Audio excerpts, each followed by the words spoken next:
Hello, Medfield. I would like to introduce you to the newest edition of Medfield People. My guests today are Patty Piscato and her husband Paul, and they're here to tell us about themselves, but the primary reason that I asked them to come is Patty's battling breast cancer very successfully. But we wanted to hear the story of how they came here to Medfield, stayed here in Medfield, and how together and with the rest of the family that they're battling cancer and they're winning the fight. So, Patty and Paul. Thank you, Ann. It's nice being here. I was diagnosed in August with a stage 1 breast cancer, and it's been a real journey. Paul's been with me the whole time, and there have been some tough times, but I'm on a 100% cure rate, so you can't complain. All I encourage people to do is to get their annual mammogram, because that's how mine was picked up. Very good. That is good. It's hard on you too, though, Paul. Well, it's not so hard on me. I'm just a support group here, but and the people at the hospital have been very kind to me. But they were very optimistic right from the beginning. First of all, it was diagnosed very early on, and the particular type of cancer that she has is treatable. And with this particular type, they have a survival rate of 100% for 5 years. And there's no data beyond that because the treatment is fairly new. So you didn't do you did the traditional chemo and radiation, though, right? Right, but I had, when they take out your tumor, they send it off to pathology to see what is in it. And I was progesterone positive and HER2/neu positive. HER2/neu is a protein that is a very aggressive cancer.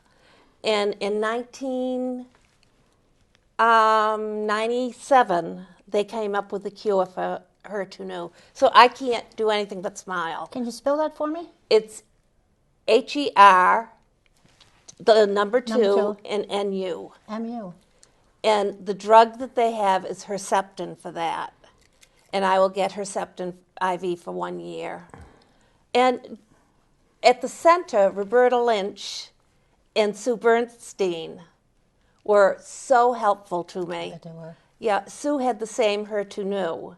And she led me to a field by Harry Connick Jr. What was the name of it? Living Proof. Living Proof. And it was all about the development of the HER2/neu, the Herceptin.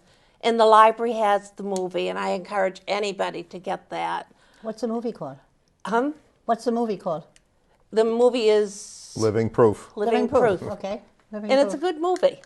It told how they had so many problems with the government trying to get this to be a treatment for the cancer and how they were successful. And the doctor that developed it used a lot of his own money to develop this Really? Herceptin. Good for him. Yep. So that's, how lucky am I? Yeah, you're lucky. Yep. You're pretty lucky to have that man over there, too. He has been a godsend. He's had to do everything in the house. You clean toilets and bathrooms? Yeah. Not so much the bathrooms, but I do the laundry. That's easy. But I started chemo in October, and it was adriamycin and Cytoxan. The side effects were sort of tough, and they were tough on Paul. I was extremely tired. There was no nausea because they give you all sorts of medicine when you're getting the chemo and all sorts of medicine to take afterwards. So I never had the nausea, but it was the extreme fatigue. And my blood work was always off, and it still is. And I think one of the toughest things is I have 6 grandchildren right in the area. I couldn't see them because my white count was down so low. Right. So that was really, really tough. I remember running into you at the market basket, and you had a mask on your face when you were shopping. Yeah. At one point, it was so low I couldn't have fresh fruits or fresh vegetables, or couldn't have flowers or plants in the house. I never knew that. Yeah, so that was sort of tough. But the toughest thing was not seeing my grandchildren. Yeah. So I talked to them on the phone, but it wasn't the same. So. Where did you go for your treatment, you guys? You probably drove, Paul, didn't you? Oh, yes. Where'd you go? How far do you have to go? Newton Wellesley Hospital. That's not too bad. They have the Vernon Cancer Center there. and it's where the old emergency room used to be, and they converted it to a cancer center. I didn't know that. And oh yes, and there's most of the staff there is from the Mass General Hospital, and they really walk you through the whole process. They have a nurse navigator, and one of our first visits, we got to see the surgeon. We saw the oncology nurse. We saw not the oncology doctor, excuse me, and the radiology doctor. So they kind of laid out the whole program for us, and we've just been following the program. You know, we set up appointments, so we have a lovely girl who sets up the appointments for us. And, you know, we just mark everything on the calendar and know when to show up. Wow. That's amazing. It seems as though every time we go, I have to see another doctor specialist. I've seen a cardiologist because my heart rate is way up. And they had to start me on low pressure for that, but my blood pressure's low. So they monitor everything. How often you go to a doctor now, you two? Every week do you have to go? I'm going every week now. You drive yourself? No, Paul drives. Paul drives. Mm-hmm. And it's 4 hours worth of chemo. We sit there and read. They have televisions. Every week? Every week. Jeepers. But next Thursday is my last chemo. Yay! Yeah, I made it through. I started at the beginning of October, and I made it through. And they're giving me the month of March off to build myself up. And then I'll start 6 weeks of radiation, and I will continue with the Herceptin every 3 weeks IV. I'll go over and get that. So, you know, they're so wonderful, and they've made such advances in cancer, and I'm so lucky. I'm so lucky to have Paul. I'm so lucky to have friends and family. You couldn't do it on your own. Support is terrific, absolutely terrific. I know that there is a girl in Medfield that has gone through this, and she is taking care of her elderly mother, and she did it all by herself, and she worked. And I'm just amazed. I wish she'd let some people like us know, and we could have Yeah, helped. yep. She's all through it now, and she won. She won, but I don't know how she did it. I've been so tired through it that if you told me I had to work, I couldn't have done it. Did she get grouchy, Paul? Oh my gosh. No. I do. Some people do when they're on it, I know. It's not so much being grouchy, but there's times when she just doesn't feel hungry, or she wants something specific to eat, or she's tired, or she's not tired. Yeah. You know, waking up in the middle of the night, that was one of our biggest problems, is waking up during the night and then trying to get back to sleep. That was through my first chemo. I've never had a problem sleeping, but the first chemo, I'd be up a large part of the night, and I never understood it. But when I asked the doctor, it's the chemo. Everything's the chemo. So it does weird things, but it's making, they want to kill the cancer cells. So it's almost like they're killing you, and then they're bringing you back up. So you just have to accept it. And I can't encourage, if I could say one thing to all the women in the town, is to get their mammograms. You know, there's no reason not to. And not to be afraid of cancer. You don't have to be afraid. You just attack it. You're going to win. They're not going to win. Well, I think you both know a few years ago I started knitting pink scarves. Yeah. Our sister-in-law in Florida had breast cancer and died of it. Oh. And her daughter runs the October Breast Cancer Awareness Month run down there. So I knew she was going to do it. Jennifer was going to do it. So I made a couple of pink scarves for them to wear as a sign in the race. She thanked me on Facebook. Next thing I knew, I had requests up through my eyeballs for how many pink scarves could I make, how much they would pay, and I said, I'll make a bunch, and I put them in my mailbox, and they disappeared fast. So the next year, we made them, that fall, we made them for all pink. We sold over 200 pink scarves, and we've done it the last couple of years since. But my favorite was the first year somebody stopped by and said, why are they pink? And I said, well, this is the end of September, and Breast Cancer Awareness Month is October. And this is to get people to get aware and have a mammogram. She said, what's a mammogram? So I told her. And she said she'd never had one. She said, should I get one? I said, absolutely. A few months later, she called me, and she's in tears. And I said, what's wrong? And she said, I have breast cancer. And I said, how is it? And she said, it is very, very early. They said if she hadn't come in, Oh, and had it. She might have been dead, and she said, please thank the knitters. So I think of that each year when we set up. I think of that lady whose life we probably say she comes by every year, and it's great that somebody, just a simple thing of, didn't even know about mammograms. I guess her doctor never mentioned them to her. Isn't that But awful? that was wonderful. We were absolutely ecstatic with that news. Not that the woman had it, but that she went and found it early. I know. I have 3 boys, and men can get breast cancer too. I know that. There are a couple over at the hospital being treated now when I'm being treated. They're getting the same chemo that I am. But I wanted to do something positive for my children, my 3 boys, and my grandchildren. So I did have the BRCA test done, and that just shows if this is a familial type of cancer. And it wasn't. So for that, I'm very thankful. But if anybody has cancer and has concern, all you have to do is ask your oncologist about the BRCA test. And I think the BRCA does both. If you have breast cancer, it will also show if you're a candidate for ovarian cancer. So that's a good thing, especially ovarian. There's no way to find out whether you have ovarian cancer unless you start having the pain. That's what I've heard. It's too late by the time you have symptoms. It's too late. It is. It's a horrible thought. So I bet you go for all your checkups, Paul. Oh yeah, I go regularly, and Patty was saying you can't stress the mammogram enough because you catch it early on, and it's definitely a cure. But you put it off, and it grows and grows, and then you're in dire straits. Mm-hmm. But there's no breast cancer in your family, Patty? It skipped a generation. Oh, skipped, when I okay. was looking up information for the BRCA test, my grandmother lived in Medfield, and she died in 1943. Paul ran up and got her death certificate at the town hall, which I thought was amazing because That's amazing. I didn't know what was her name? Kerr? Kerr. What was her first Grace. name? Grace Kerr. Yeah, she had died of some type of uterine hemorrhage from cancer. So, Maybe. I don't know in 1943 what they really knew, but it could have been an ovarian. She was never treated for anything. She just passed away. But when looking up histories and things like that, I found out that my grandmother's sisters, 2 of them had breast cancers. So,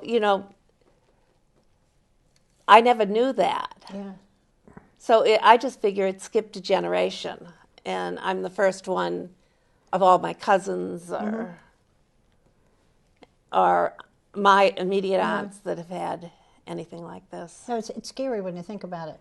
My mother's one of 9. They all died of cancer. Breast cancer or lung cancer. My father's one of 2. They both died. One died of breast cancer, my aunt, and my father died of lung cancer. And none of my cousins have it. None of my cousins' kids have it, and I'm the youngest cousin.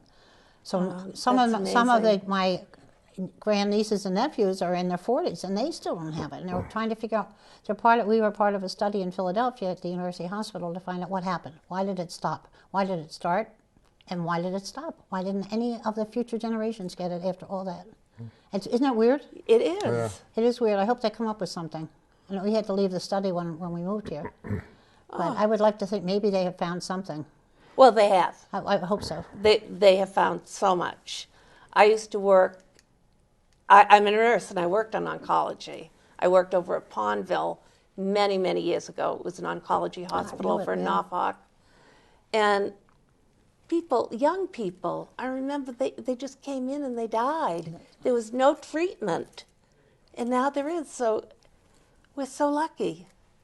In all cancers, we're lucky. I can see that they've made such advances. And we had a young girl in the high school who was dying of cancer, and a group of us went together and were donating platelets at Shriners. Not for her. For her, it was too late to really help her, but basically to see who else we could help. So we would go in there, and Shriners would give us free shirts after a couple times. Then they gave us shorts. They would give you a blouse, which we didn't need. But then they always offered to let us walk through the wards.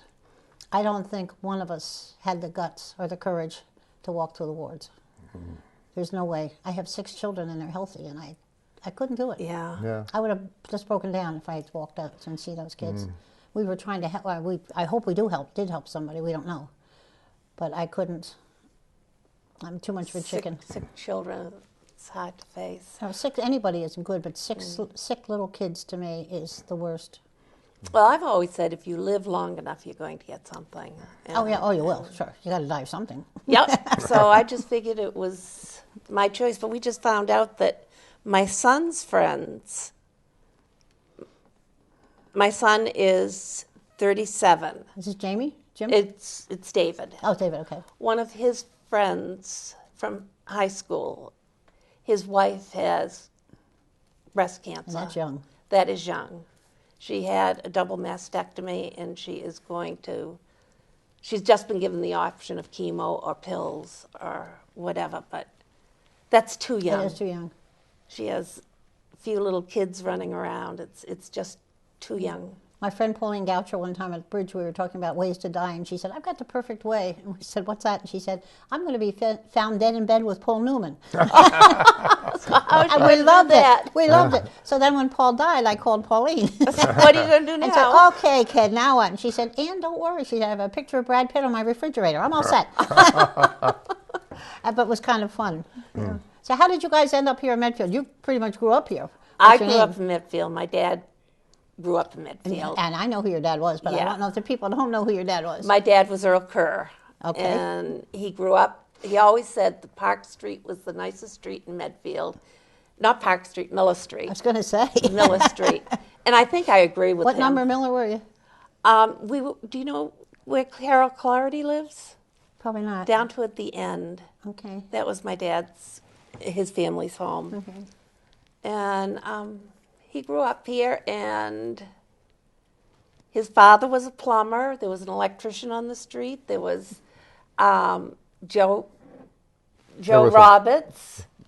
Dr. Park was on the street. Dr. Park, yeah. Joe Roberts was a good man. Yep. Too. So you could get everything done on Miller Street. On Miller Street.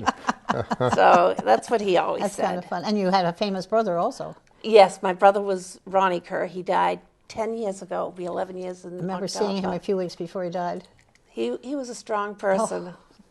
He suffered quite a bit, but before he'd see my mom and dad, and he'd see them every day, he had a nap, so he'd be at his strongest. His was pancreatic, wasn't it? That's what I thought. When you're receiving chemo, they give you so much fatigue that you have to realize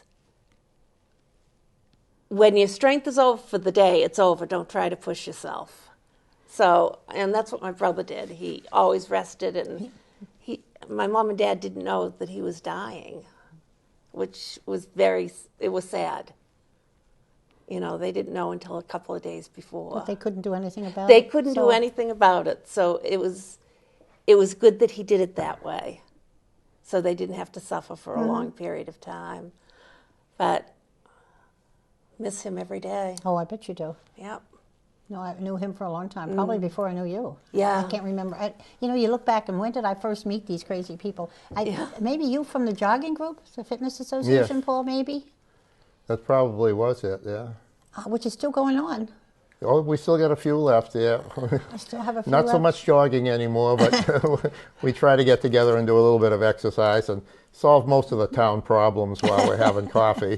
Because I know you guys used to run, and now it's pretty much crawling. Yeah, but it's still camaraderie, which is, I think, the Yeah. whole secret to that group. Yeah. The jokes you tell, the support you offer each other. I always wondered why younger people in Medfield didn't join. Well, I think one of the problems we found, I had started working, and so I had started with a neighbor across the street, a women's group. The men were going Monday, Wednesday, and Friday, and I started one Tuesday, Thursday, and Saturday. But it was hard when we're juggling 6 kids and breakfast and school. And so that's why we found it hard to get a lot of women to join, because they had started working as I had. And it was very difficult to balance it all. But I loved that group, and my husband still loves that group. Yeah, it is a good group. It's a nice, wonderful nice group. people. It really is. So how'd she make you come here? Well, to Medfield? Well, Yeah.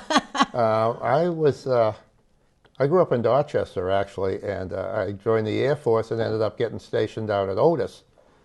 And I happened to meet Patricia when she was on vacation down the Cape. And she told me she came from a little town that nobody ever heard of. And we started dating and eventually got married. And we decided to move out to the country. And we first moved to Norfolk, and we always wanted to come back to Medfield because the town is just perfect. And we eventually got a house in Medfield. We had 3 boys, and 2 of them now are living in Medfield, 1 in Millis. So How lucky am I? Yeah. I think we're pretty well settled here. Yeah, well, 3 of our 6 are here in Medfield. Yeah. So we have half, and it's great. It's wonderful to It have is. them here. And I It hope the is. town always stays the kind of town that your kids want to come back to Yeah. when they get older. I would hope so. Yeah. Our 2 that are here are very, very happy here. So are my kids. I Yeah. hope they, and my in-laws, my daughters-in-law, are very happy. Also, my son-in-law too. Yeah. But you're surviving this whole thing together. We are. And Paul keeps saying, I wish I was in Florida. I wish I was in Florida. Well, I find as I age, the cold weather really aggravates me. And this has been a particularly hard winter as far as snowfall is concerned. And I keep saying, God, wouldn't I love to be someplace warm? But if it wasn't for your son doing our driveway, I don't know what we'd do. That's right. Michael Thompson, Yeah. if you need your driveway plowed. no, he does a lot of them. Yeah, he does. He likes doing it. I like it because that's a part-time extra job he has, Oh, well, and he does love it. He does love we're it. lucky. No, we're lucky to have him here in town. Lucky to have all my kids here. Yeah. We really are. So your main reason that you would like people to know is to get tested, do your Get regular tested. checkups, period. Like this And- woman that hadn't ever heard of a mammogram before, obviously had not been going for regular checkups to a Checkups, regular yeah. doctor, a primary care doctor. And I think that is hugely important. It is. I have a friend that doesn't have a doctor. Carol's 82, Jeez. and she hasn't seen a doctor since her son was born. And she's doing just fine. Well, Most people don't live that long, so Yeah. it's working. yeah, More the exception than the rule, I would say. yeah. And that's probably true. It probably is true. She's 'Cause never had a mammogram, never had a colonoscopy, never had anything, and she's doing well. how many kids did she have? Just one. Just one. Maybe that's a secret. Maybe I shouldn't have had so many kids. Oh, I don't think that's it. But I think you're probably still going to continue to read this. But I'm sure Paul was an important part of your making it through. And the Oh my boys gosh, too. yes, yes. And your daughters-in-law are terrific. I have the best daughter-in-laws ever. I know. I'm I so met lucky. them. Yeah, they're really, really good people. Yeah, But it's a whole family to fight it. yeah. That's why I felt bad when you said that woman you knew that fought it all by herself. I thought, All by herself. because you have a support group, I have a support group. Most of the people I know that have gone through it have had others. Yeah. And it doesn't have to be a formal grief counselor or Right. some social worker or whatever, but people that know you and really care about you, and that's what counts. Oh, friends. Yeah. Can I take you for a ride someplace? Can I do this? Can I do Yeah. something else? You'll My love friends this. were When my husband was wonderful. having a test a few weeks ago, we were sitting at the waiting room while he was going in for a PET scan for cancer. And I was knitting a scarf, but I had one of my handmade sweaters on, one with the one over there on the floor, with all kinds of pictures on it. And I saw this woman across the way waving her arm like this. I'm legally blind, so I couldn't really tell whether she was looking at me or not. And finally, she kept doing this, looking. And so I got up and went over and said, "Were you trying to motion to me?" And she said, "Yeah." She said, "I like your sweater." So I turned around. She wanted to know how I made it. And she said she used to knit, but she doesn't have good eyes, so she couldn't knit anymore. And I said, "I'm making a scarf right now." So I went over and showed her the scarf I was making. She said, "How much are they?" And I said, "Our scarves are free with a donation to the Cancer Society," which is what we do on Medfield Day. She said, "I only have $7 left till the end of the month. I'll give you $7. Oh, God love her. Do you have a pink one with you?" And I said, "Just the one I'm making." I forgot what color I was making at the time. So she gave me $7. She insisted on paying $7. She gave me her name and address. I went home, found one, and I found she wanted a wool, so I got a nice rose color wool one that I mailed off to her, Marie. A few days later, I got a call. "Thank you." And she said, "I'll send you $7 occasionally," and just keep sending the scarves. Oh, my gosh. Isn't that But it was the wonderful? first thing that ever happened in a waiting room. Oh. But she said it cheered her up too because she was waiting for a test. So she said it was a good thing to have something to think about beside what she was going through. And she loved the idea of the scarves for the Cancer Society and helping people. But I that was the know. weirdest conversation I ever had in a waiting room. We all knitted scarves when what was it,